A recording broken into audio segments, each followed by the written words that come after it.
Okay, I've got the dial off. It turns out there were a couple other dial screws that I had to find and loosen.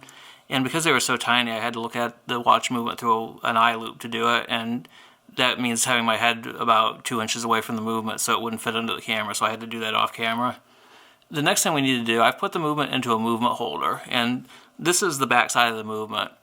The dial side is down on the movement holder right now. And you notice that the balance wheel is turning. I'm not sure why it's doing that because I haven't had this watch wound in months, but after I started taking it apart, it started going. So there's a little bit of power still in the mainspring, and so we need to release that power in the mainspring before we take anything else apart. And this is the mainspring barrel right here. This piece, the mainspring is inside that, and this gear here is part of what winds the mainspring when you wind the crown. This right here is the click. This is what this is like the ratchet that keeps it from going backwards. When you wind it, you can wind it the one direction, but it keeps it from unwinding. If we stick a piece of wood that's been sharpened with a knife, like this one I've got right here, into the space between the click and the gear teeth, it will allow this to turn freely and will release the spring tension. And to do that, I'm going to have one hand on the movement crown and the other manipulating the stick, because you don't want it to just like go all at once because it could damage the movement. You want to let it release slowly by kind of letting the crown slip through your fingers. And I'm going to have to do that off camera too because there's not enough room here for me to see what I'm doing with it under the camera. Okay, releasing the spring tension was a little bit harder than I thought it was going to be. My piece of wood wasn't strong enough to push it out of the way. It just kept splintering, so I ended up having to use a tiny screwdriver, which is kind of risky because you risk scratching the movement if you do that, but in this case that was what I had to do. I flipped the movement over now. This is the dial side of the movement, the side that's hidden under the dial normally. Normally the next thing you would do is remove the canon pinion, which is one of the parts that holds the hour and minute hands. And it normally slides over this little post right here, and is held on by friction. For some reason, it fell off when I had the movement flipped over with the back side up. When I was releasing the spring tension on the mainspring, I heard something fall off of it, and I lifted the movement holder out of the way and found the canon pinion laying on the table. And this is what fell out. This is the canon pinion. One of the hands I actually attaches to the little post sticking up from it, and then there's the gear at the back. This little washer here is like a spring washer, and that goes between the canon pinion and the dial, and helps put a little bit of pressure on the canon pinion to keep it in place when the watch is assembled. So we'll need to make sure that we keep those parts and not misplace those, because without that little washer, it will not function properly. So I'm going to lift those into my little tray of parts using the tweezers.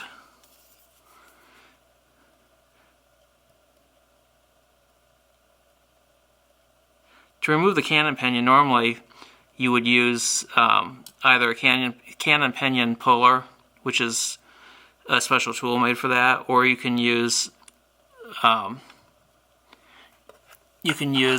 pen vise, which is a little tool here that is designed to hold. See if we can get this to focus for me. It's a little tool. It's a tool that's designed to hold very, very small parts so that you can work on them. Things that are too small to hold in your hand and that you need to hold more securely than you could hold using tweezers. And you can actually put this over the top of the canon pinion's tube that sticks out of the top of it and tighten this around it and then pull it off. There we go. Now we're in focus. There's our hands, and then I put the canon pinion in its washer there in the other compartment. These little trays have a lid that I'm going to put on it here to keep dust off of the parts. Now the next thing we would want to do is flip the movement back over and take the balance wheel and hairspring out, and the balance cock and balance bridge. Something else I should mention here too before we take the movement and flip it over. As I said, this is a Benrus watch that was made around 1955, and on the back of the movement it says Benrus BO movement, and I didn't know what that was because I didn't think Benrus had made any of their own movements. And I did some research that said that it was actually an ETA 1220. And we can see that that's actually true now because on the dial side, it says it's got the ETA logo and the number 1220 on it. Right there, it says there's the logo and then the 1220. I'm not sure how easy that is to see in the video, but that is what this is. And one thing that's nice about this is the ETA movements are kind of a standard that a lot of Swiss watches use. Back then in the 50s they did, and even today a lot of Swiss watches still use ETA movements. I was able to buy a new mainspring for this movement, and that's one of the things I'm going to do is I'm going to replace the mainspring. Because when I put this on the time grapher, after I had gotten it repaired, after the repairman who worked on it tried twice and couldn't get it to give accurate time, my time grapher reading showed that it had extremely low amplitude. I think the amplitude was something around 125, and it should normally be, between like 250 and 300. And the amplitude is a measure of how much power the mainspring is delivering to the movement. And there's a couple of things that can cause that to be low. One is that the mainspring has gone bad, and the other is that the movement is dirty. Because if there's a lot of dried up lubricants and gummed up crap in the movement bearings, that can reduce the amount of power that's being delivered to the movement as well.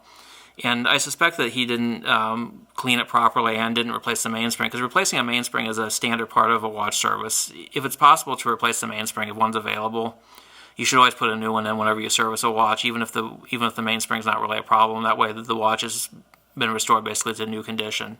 Because the mainspring is one part that actually does wear out over time. And I was able to find a new mainspring for this watch, even though this is it's a 1955 movement, so it's, 75 years old now, or 70 years old. I was able to get a new mainspring for it, and the new part was cheap. I think I paid $8 for the mainspring, and I think I paid $5 for shipping it to me, so like $13 I got a new mainspring that we're going to install later on.